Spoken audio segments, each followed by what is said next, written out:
everybody, Dr. Greco here. Welcome to Ministry in a Minute. So do me a favor, like and share this short video and follow the Crossroads School of Ministry. It'll really help us get the word out about how we're training up church leaders and volunteers all over the world through this school. So we've been moving through the Christmas story and discussing specifically all the various characters in the Christmas story and what they represent, what we can learn from them.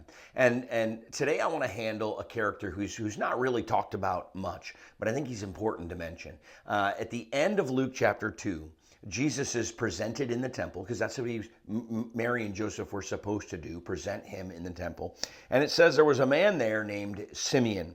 Now, this man, this is in chapter 2 of Luke, verse 25, said, "Now there was a man in Jerusalem called Simeon, who was righteous and devout.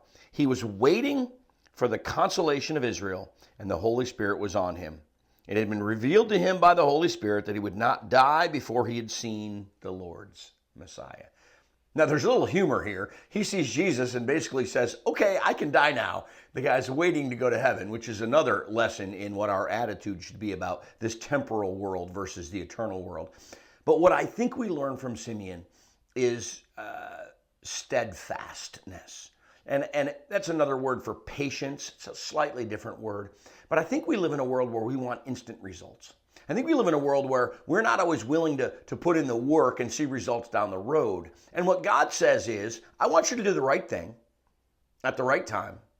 But the results are up to him. You know, there's scriptures that say God, where the Apostle Paul says that Paul plants and Apollos waters, but God provides the increase.